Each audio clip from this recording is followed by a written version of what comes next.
Grand Hyatt hotel का hall room उस वक्त नेशनल स्पेलिंग बी के दयानवी मुकाबले के फाइनलिस्ट का पहला राउंड मुनक्कद करवाने के लिए तैयार था। हुमैन सिकंदर अपने टाइटल का दिफा कर रहा था और रईसा सालार उस मुकाबले में पहली दफा हिस्सा ले रही थी। रईसा उस वक्त स्टेज पर अपने पहले लफ्ज के बोले जाने के इंतजार में थी। रईसा ने पूछा जाने वाला लफ्ज बेहद गौर से सुना था। वो लफ्ज गैर मानूस नहीं था, उन्हीं अल्फाज में शामिल था जिसकी उसने तैयारी की थी, क्रस्टेशियोलॉजी। उसने ज़ेर लब उस लफ्ज को दोहराया, फिर बिना आवाज के उसके हिज्जे किए और फिर बिलाखिर उसने उस लफ्ज को हिज्जे करना शुरू किया। CRUSTACOLOGY। रईसा ने बेयकीनी के आलम उस घंटी को सुना था जो लफ्ज गलत होने पर बची थी। उसका रंग फक हुआ, लेकिन उससे ज्यादा हुमैन सिकंदर का, जिसे उसके बोलने के दौरान ही अंदाजा हो गया था कि उसने क्या गलती की थी। हॉल में इमाम सालार, जिब्रील और इनाया अजीब सी कैफियत में बैठे थे। वो उसकी तवक्का बहुत पहले से कर रहे थे। रईसा का फाइनल राउंड तक पहुंचना भी उनके लिए नाकाबिल यकीनी था। उसने अपनी सलाहियत से बढ़कर परफॉर्मेंस सिखाई थी। वो पहला मुक्का था जो रईसा ने सीधा मुंह पे खाया था। हुमैन उससे कुछ कुर्सियों के फासले पर था। उनके दरमियान कुछ और फाइनलिस्ट थे, लेकिन उसके बावजूद उसने उठकर रईसा की कुर्सी पर आकर उसका कंधा थपका था। हुमैन सिकंदर स्टेज पर पहले लफ्ज के लिए खड़ा था। उसका इस्तकबाल तालियों के साथ हुआ था। वो अगर पिछले साल डार्लिंग ऑफ दी क्राउड था, तो इस साल भी वो हार्ड फेवरेट के तौर पे मुकाबले में खड़ा था। पिछले सारे राउंड्स में से उसने मुश्किल तरीन अल्फाज का हलवे की तरह बुझा था। विग्नेटी उसका लफ्ज बोला जा रहा था और हुमैन सिकंदर के लिए एक और हलवा था। वो उससे ज्यादा मुश्किल और लंबे अल्फाज के हिज्जे कर चुका था। रईसा ने भी ज़ेर लब कई दूसरे फाइनलिस्ट की तरह लफ्ज हिजम की तरह दुरुस्त तौर पर अदा किया।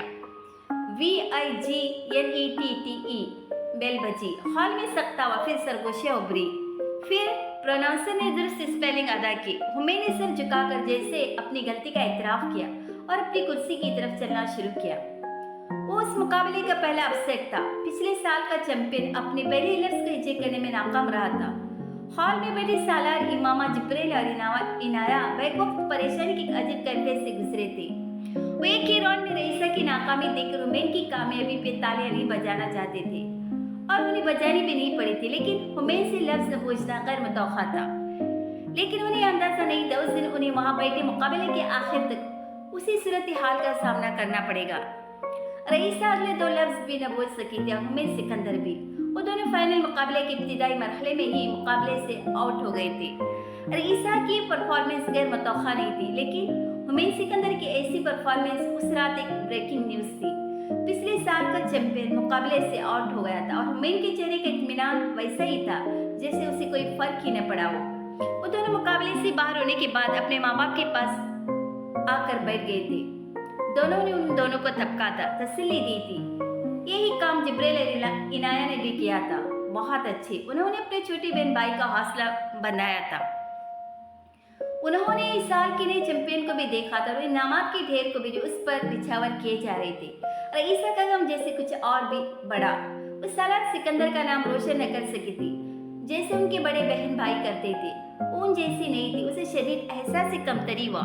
वो सब उससे बेहतर शक्ल सूरत के थे, उससे बेहतरीन ज़हनी सलाहियतें रखते थे। वो किसी भी तरह उनका मुकाबला नहीं कर सकती थी। उनके घर में लाने वाले ट्रॉफीज, मेडल्स में उसका बहुत थोड़ा हिस्सा था। आज पहली बार वो रंजीदा हुई थी। तुम उदास हो? ये हुमैन की सरगोशी थी जो उसने गाड़ी में होने वाली सबकी गुफ्तगू के दरमियान उसके कान में की थी। नहीं, रईसा ने उसे अंदाज में जवाब दिया। मुझे पता है तुम उदास हो, हुमैन ने कहा सरगोशी की।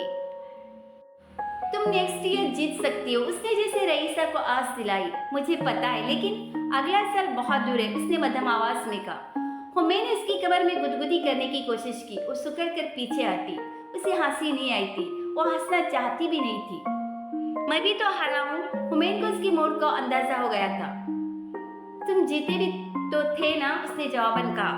वो तो यूं ही तका लग गया था, उसने जैसे अपना ही मजाक उड़ाते हुए कहा। रईसा जवाब देने की बजाय खिड़की से बाहर देखती रही, जैसे ऐलान था कि वो इस मौजू पर बात नहीं करना चाहती। रईसा अपसेट है, इसरा साला ने मामा से सोने से पहले कहा था। मैं जानती हूँ और इसीलिए नहीं चाहती थी कि उस मुकाबले में हिस्सा लेते जिनमें बाकी तीनों ट्रॉफीज जीत चुके थे, लेकिन तुमने मना नहीं किया उसे, इमामा ने उससे कहा। मैं कैसे उसे मना करता। एक कहता कि तुम नहीं जीत सकती इसलिए मत हिस्सा लो, और फिर वो फाइनल राउंड तक पहुंची। बहुत अच्छा खेलिए, ये ज्यादा अहम चीज है। साला ने अपने हाथ से घड़ी उतारते हुए बेड साइड टेबल पर रख दी। वो बहुत समझदार है, 1-2 दिन तक ठीक हो जाएगी। जब मैं उसे समझाऊंगी कि उम्मीद भी तो हारा है, लेकिन उसे परवाह तक नहीं। उसे अपने से ज्यादा रईसा ही की फिक्र थी। इमामा ने कहा, उसे फिक्र क्यों होगी, वो तो अपनी मर्जी से हारा है। साला ने बेहद इत्मीनान से कहा। इमामा ठिठक गई। क्या मतलब है तुम्हारा? सालार ने गर्दन मोड़कर उसे देखा, मुस्कुराया। तुम्हें अंदाजा नहीं हुआ? किस बात का? कि वो जानबूझकर हारा है? ऐसा नहीं हो सकता। इमामा ने खुद सवाल पूछा और खुद ही जवाब दिया। तुम पूछ लेना उससे कि ऐसा हो सकता है या नहीं। सालार ने बहस किए बगैर उससे कहा। वो अब सोने के लिए लेट गया। इमामा हक्का बुक्का उसका चेहरा देखती रही, फिर जैसे उसे झिलाकर कहा, तुम बाप बेटा अजीब हो, बल्कि अजीब एक महजिब लफ्ज है। तुम जिब्राइल को माइनस क्यों कर जाती हो हर बार? साला ने उसे छेड़ा। शुक्र है वो हुमैन तुम्हारी तरह नहीं है, लेकिन मेरी समझ में नहीं आ रहा हुमैन क्यों इस तरह करेगा। वह उलझी हुई थी। रईसा अकेली। साला ने जवाबन उससे कहा, और मुझे उस पर फक्र है। उसने आंखें बंद करके करवट ली और साइड टेबल लैंप ऑफ कर दिया। वो गलत नहीं कहती थी, वो दोनों बाप बेटा ही अजीब थे। रईसा तुम सो क्यों नहीं रही? इनाया ने उसे किताब खोले स्टडी टेबल पर बैठे देखकर पूछा था। मैं वो अल्फाज देखना और याद करना चाहती हूँ जो मुझे नहीं आती। इनाया उसे देख कर रह गई। उन्हें अभी घर वापस आए 1 घंटा ही हुआ होगा, और एक बार फिर से किताब लेकर बैठ गई थी। तुमने पहले बहुत मेहनत की है रईसा, ये सिर्फ तुम्हारी बदकिस्मती थी। इनाया को अंदाजा नहीं हुआ वो उसने तसल्ली देने के लिए जिन अल्फाज का इंतखाब कर रही थी वो बड़े गलत थे। वो अल्फाज रईसा के दिमाग में जैसे खप गए थे। अब सो जाओ, इनाया ने किसी बड़े की तरह उसे तबका था। मैं नहीं सो सकती, मध्यम आवाज में रईसा ने कहा। इनाया को यूं लगा जैसे रईसा की आवाज भराई हुई थी। रईसा ने किताब बंद करके टेबल पे रखी और फिर वहां से उठकर बिस्तर पे आई और औंधे मुंह लेटकर उसने बिलक बिलक कर रोना शुरू कर दिया। रईसा, रईसा प्लीज। इन्हें खुद भी रोहान सी हो गई थी। रईसा छोटी छोटी बात पे रोने वाली बच्ची नहीं थी। उसे अंदाजा नहीं था कि रईसा अपनी बदकिस्मत होने पर रो रही थी। तुम क्या कर रहे हो इस वक्त? इमामा लॉन्च में होने वाली खड़खड़ाहटों को सुनकर रात के उस वक्त बाहर निकल आई थी। वो उस वक्त तहज्जुद के लिए उठी थी। जिब्राइल इस वीकेंड पर घर आया हुआ था और कई बार वो भी रात के इस पहर पढ़ने के लिए जागता और फिर कुछ न कुछ खाने के लिए किचन जाता, मगर इस बार उसका सामना हुमैन से हुआ था। वो किचन काउंटर के सामने पड़ी एक स्टॉल पर बैठा स्लीपिंग सूट में मलबूस आइसक्रीम का 1 लीटर वाला केन खोले उसी में से आइसक्रीम खाने में लगा हुआ था। इमामा को सवाल करने के साथ ही जवाब मिल गया था और उसने उसके कुछ कहने से पहले बेद कफकी के हाल में काउंटर के सामने आते उससे कहा, हुमैन वक्त है आइसक्रीम खाने का। और वो भी इस तरह। उसका इशारा उसके केन के अंदर आइसक्रीम खाने की तरफ था। मैंने सिर्फ एक स्कूप खा ली थी। वो माँ के एकदम नमोदार होने और अपने उस तरह पकड़े जाने पर गिड़बड़ाया था। लेकिन ये खाने का कोई वक्त नहीं है। इमामा ने उसके हाथ से चम्मच खींच लिया, ढक्कन से केन बंद करने लगी। अभी तो वाकई एक चम्मच ही खाई है मैंने, वो बेख्तियार कर रहा। दांत साफ करके सोना। इमामा ने उसके जुमले को नजरअंदाज करते हुए केन को वापस फ्रीजर में रख दिया। हुमैन जैसे एहतिजाजन उसी अंदाज में स्टूल पर बैठा रहा। एक तो मैच हारा और मैंने अपना टाइटल खो दिया, दूसरा आप मुझे आइसक्रीम की 2 स्कूप्स नहीं लेने दे रही, उसने जैसे माँ से एहतिजाजन कहा। वो चंद लम्हों के लिए काउंटर की दूसरी तरफ खड़ी उसकी आंखों में आंखें डाले उसे देखती रही। फिर उसने मध्यम आवाज में कहा, टाइटल तुमने अपनी मर्जी से खोया है, तुम्हारी अपनी चॉइस थी। हुमैन को जैसे करंट लगा था। वो माँ को देखता रहा। फिर उसने कहा, Who told you that? ये जरूरी नहीं, इमामा ने कहा। ऑलराइट, मुझे पता है, उसने माँ से नजरें मिलाए बगैर कहा। किसने? इमामा पूछे बगैर नहीं रह सकी। पापा ने। उसका जवाब खटाक से आया था। वो दोनों बाप बेटा एक दूसरे को हाथ की पुस्त की तरह जानते थे। बहुत गलत काम था, तुम्हें नहीं करना चाहिए था। इमामा ने जैसे उसे मलामत करने की कोशिश की। तुमने क्यों किया? इमामा को पूछना पड़ा। आप जानती है मम्मी? वो स्टूल से उठकर खड़ा हो गया था रईसा के लिए। इमामा ने वो जवाब दिया जिसकी तरफ उसने इशारा किया था। फैमिली के लिए जवाब खटाक से आया था। आपने सिखाया था अपने बहन भाइयों से मुकाबला नहीं होता। मैं जीत जाता तो उसे हरा के ही जीतता ना, उसे बहुत दुख होता। इमामा बोल नहीं सकी। वो 10 साल को था, लेकिन बाज दफा वो 100 साल की उम्र वालों जैसी बातें करता था। उसे समझ नहीं आई वो उससे क्या कहती। डांटती, नसीहत करती, हुमैन सिकंदर लाजवाब नहीं करता था, बेबस कर देता था। Good night. वह वहां से चला गया था। इमामा उसे जाता हुआ देखती रही। उन सबका उसके बारे में ये ख्याल था कि हुमैन सिर्फ अपने बारे में सोचता था। वो लापरवाह था, हसास नहीं था, नहीं वो दूसरों के ज्यादा एहसास करता था। बड़ों की बात ख्यालात और बाज अंदाज से बच्चे बड़े गलत मौका पर गलत साबित करते हैं। इमामा चुपचाप खड़ी उसे जाता देखती रही। सालार ने ठीक कहा था, उसे अपनी औलाद पर फख्र हुआ था। बाबा, आप रईसा से बात कर सकते हैं? इनाया ने 1-2 दिन बाद सालार से कहा। हो सकता अभी ऑफिस से वापस आया था, कुछ देर में उसे फिर कहीं जाने के लिए निकलना था। जब इनाया उसके पास आ गई तो उसने बिना तहमीद उससे कहा था, किस बारे में? सालार ने जैसे कुछ हैरान होकर पूछा। फौरी तौर पर उसके ज़हन में ऐसी कोई बात नहीं आई थी जिस पर उसे रईसा से बात करनी पड़ती। वो अपसेट है, स्पेलिंग बी की वजह से। इनाया ने उसको बताना शुरू किया। मैं उसको समझा रही हूँ, लेकिन मुझे लगता है मेरी बात उसे समझ नहीं आ रही। वो दोबारा स्पेलिंग बी में हिस्सा लेना चाहती है और हर रोज रात को बैठकर तैयारी करती है और मुझे भी कहती है कि मैं उसकी तैयारी कराऊं। इनाया मुझे तफसील से मसला समझा रही थी। पहले तो हमें तैयारी करवा रहा था उसे। सालार को याद आया, हाँ हुमैन और मैंने दोनों ने करवाई थी, लेकिन अब वो मुझसे कहती कि मैं उससे तैयारी करवाऊं। I don't mind doing that, लेकिन मुझे नहीं पता कि उसे दोबारा हिस्सा लेना चाहिए या नहीं। फिर अभी तो 1 साल पड़ा इस मुकाबले में, उसे अपनी स्टडीज पर ज्यादा ध्यान देना चाहिए। इनाया धीमे लहजे में बाप को सब बताती गई थी। सालार को गलती का एहसास हुआ। उन्हें रईसा से फौरी तौर पर बात करनी चाहिए थी। ये उनकी गलत फहमी थी कि वो 1-8 दिन में ठीक हो जाती। उसे भेजो, उसने इनाया से कहा। वो चली गई। सालार ने अपनी घड़ी देखी, उसके पास 20 मिनट थे घर से निकलने के लिए। वो कपड़े पहले ही तब्दील कर चुका था और अब कुछ फाइल्स देख रहा था। रईसा और इनाया मामा की निस्बत उससे ज्यादा करीब थी। उन्हें जो भी अहम बात करनी होती थी वो मामा से भी पहले सालार से करती थी। बाबा, दरवाजे पर दस्तक देकर रईसा अंदर दाखिल हुई थी। आओ बेटा। सोफे पर बैठे हुए सालार इस्तकबाली अंदाज में अपना एक बाजू फैलाया था। उसके करीब सोफे पर आकर बैठ गई। सालार ने उसे सोफा से उठाकर सामने पड़ी सेंटर टेबल पर बिठा दिया। वो कुछ जज्बत हुई थी, लेकिन उसने एहतजाज नहीं किया। वो दोनों बिल्कुल आमने सामने थे। सालार कुछ देर के लिए खामोशी से उसे देखता रहा। गोल शीशे वाली ऐनक से उसे देखते वो हमेशा की तरह बेतवज्जा से उसकी बात सुनने की मुंतजर थी। उसके घने सियाह बालों में बंधा हुआ रिबन थोड़ा ढीला था, जो उसके कंधों से कुछ नीचे जाने वाले बालों को गुद्दी से लेकर सर के बिल्कुल दरमियान तक बांधे हुए था, लेकिन एक तरफ ढलका हुआ था। माथे पर आने वाले बालों को रोकने के लिए रंग बिरंगी हेयर रिबन से उसका सर भरा हुआ था। ये इनाया का कारनामा था। रईसा को हेयर रिबन्स पसंद थे। सालार को याद भी नहीं था वो उसके लिए कितने रिबन्स खरीद चुका था, लेकिन हर रोज बदले जाने वाले कपड़ों के साथ मैचिंग रिबन्स देकर उन्हें भी अंदाजा हो जाता था कि रईसा उस मामले में खुद कफील थी। इनाया ने मुझे बताया तुम अपसेट हो। सालार ने बिलाखिर बात का आगाज किया। एकदम ब्लश हुई। नहीं नहीं तो, उसने गड़बड़ा कर सालार से कहा। सालार उसे देखता रहा। रईसा ने चंद लम्हे उसकी आंखों में देखने की कोशिश की, फिर नजरें चुरा ली। फिर जैसे कुछ मुदाफियाना अंदाज में हथियार डालते हुए कहा, I am not very upset, just a little bit. उसने अफसर झुका लिया था। And why is that? Salar ने जवाबन पूछा। Because I am very unlucky, उसने बेहद हल्की आवाज में कहा। सालार बोल ही नहीं सका। उसे उससे उस जुमले की तवक्का नहीं थी।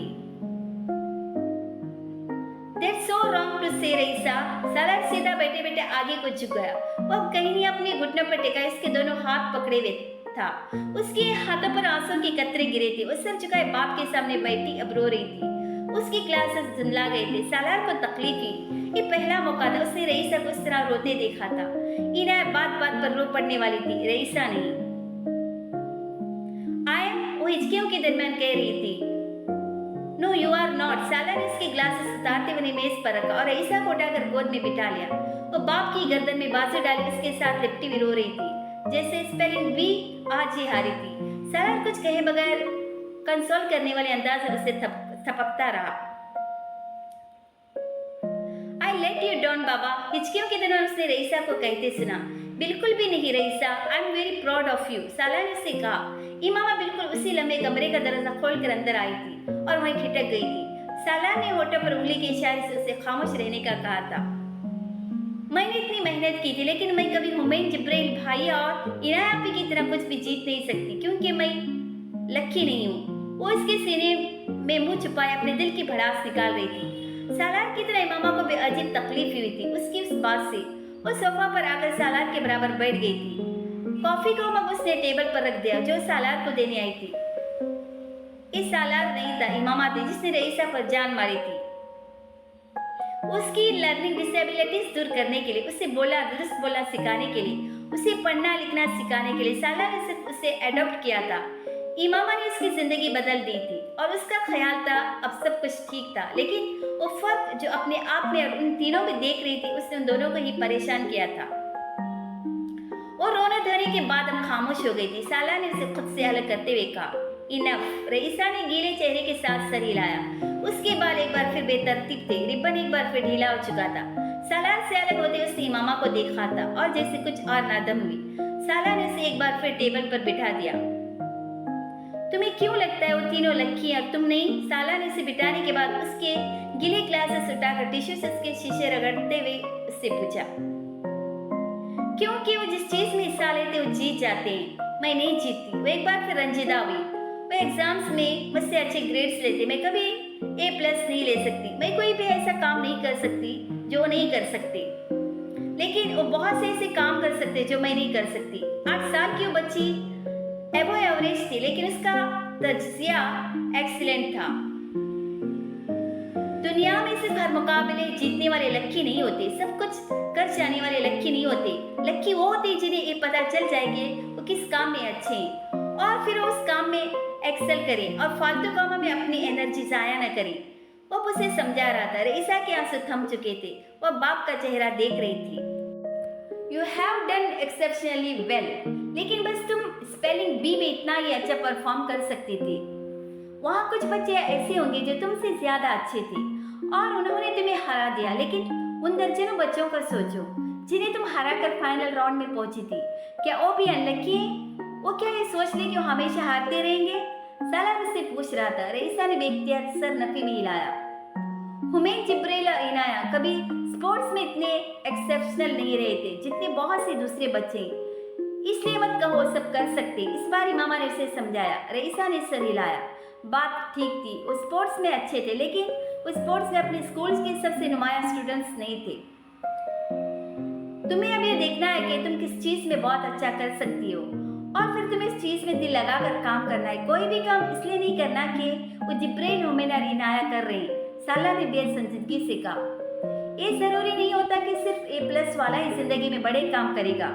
बड़ा काम और कामयाबी तो अल्लाह की तरफ से होती है। तुम दुआ किया करो कि अल्लाह तुमसे बहुत बड़े काम करवाए और तुम्हें बहुत कामयाबी दे। रईसा ने उन ग्लासेस को ठीक किया जो सालार ने उससे लगाए थे। तुम रईसा हो, हुमैन जिब्रेल और इनाया नहीं हो, और हाँ तुम उनसे अलग हो। That's the best thing. अलग होना बहुत अच्छी चीज होता है रईसा, और जिंदगी स्पेलिंग बी का एक मुकाबला नहीं होता जिसमें कुछ लफ्ज स्पेल करके टाइटल जीतने के बाद हम खुद को लक्की और न जीतने पर अनलक्की समझे। वो अब उसका रिबन दोबारा बांध रहा था, बाल ठीक करते हुए। जिंदगी में वर्ड्स को स्पेल करने के अलावा भी बहुत सारी स्किल्स चाहिए, 1-2 नहीं 50-100, और तुम्हारे पास बहुत सारी स्किल्स हैं और भी आएंगी। You will shine like a star. जिस जगह भी जाओगी, जो भी करोगी। रईसा की आंखें, चेहरा और होंठ बैकअप चमके थे। और पता है सही मायनों में लक्की कौन होता है? वो जिसकी अच्छाई और अखलाक लोगों को उसे याद रखने पर मजबूर कर दे। और तुम मेरी बहुत अच्छी और बहुत अखलाक वाली लक्की बेटी हो। वो अब टेबल से उतरकर बाप के गले लगी थी, जैसे उसे समझ आ गई थी कि उसे क्या समझाना चाह रहा था। यस आई एम, उसने बड़ी गर्मजोशी से सालार से कहा।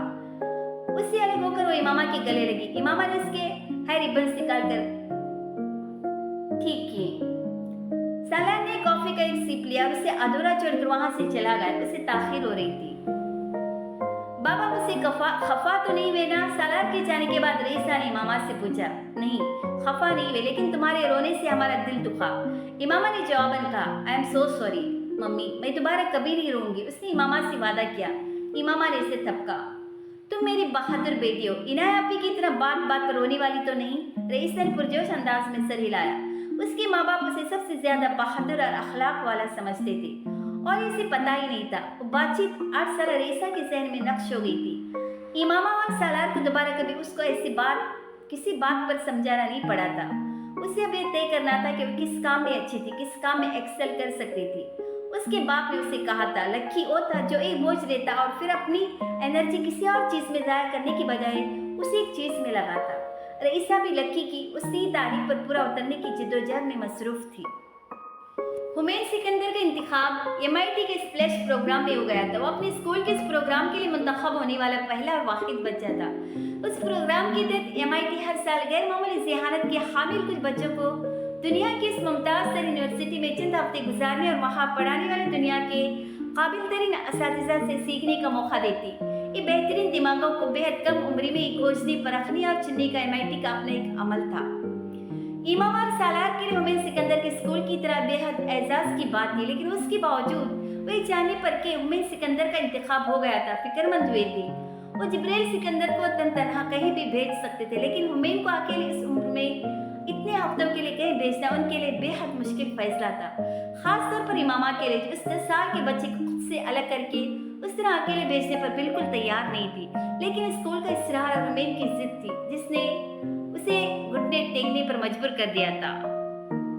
हम उनकी किस्मत को कंट्रोल नहीं कर सकते। कल क्या होता है, किस तरह होता है, कोई चीज हमारे हाथ में नहीं है। तो मैं मुस्तकबिल के खौफ की वजह से उन्हें घर में कैद नहीं करूंगा कि दुनिया उन्हें कोई नुकसान न पहुंचा दे। साला ने वाज़ेह तौर पर उसे कहा था, उसे जाने दो, देखने और खोजने दो दुनिया को। हमारी तरबियत अच्छी होगी तो कुछ नहीं होगा उसे।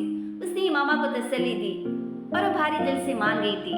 हुमैन सिकंदर 10.5 साल की उम्र में पहली बार MIT की दुनिया खोजने गया था, एक अजीब तजस्सुस और जोश और खरोश के साथ। MIT से ज्यादा उसे इस बात पर एक्साइटमेंट हो रही थी कि वो कहीं अकेला जा रहा था, किसी बड़े की तरह।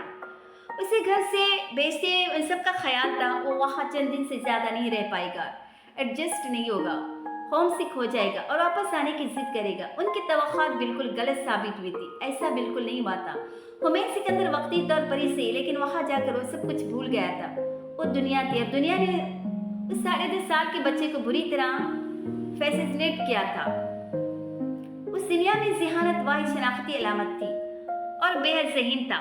वहां से वापस आते हुए अपने माँ बाप के लिए खुशखबरी भी लाया था कि स्प्लैश में आने वाला दुनिया का ज़हीन तरीन दिमाग करार दिया गया था।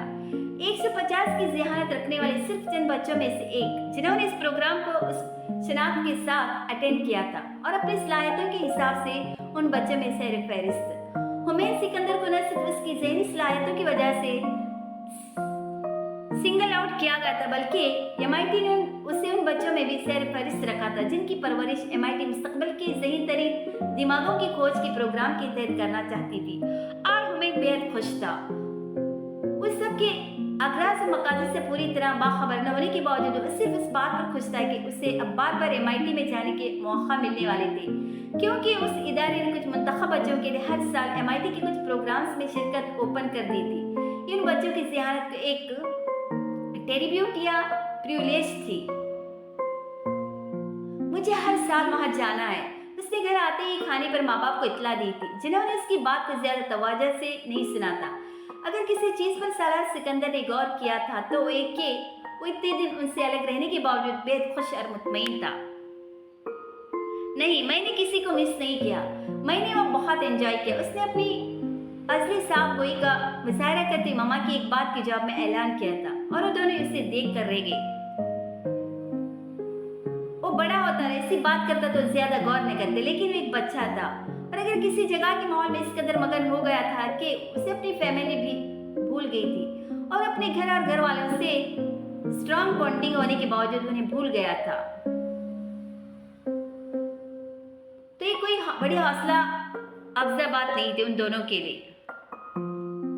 आपको पता है बाबा, मुझे अगले साल ढेर सारी प्रिविलेज मिलेंगी जब मैं वहां जाऊंगा, फिर उससे अगले साल उससे भी ज्यादा, फिर उससे अगले साल उससे भी ज्यादा। वो बेहद एक्साइटमेंट से उन दोनों को बता रहा था, जैसे वे प्लान खुद ही करके आया था कि उसे वहां हर साल जाना था।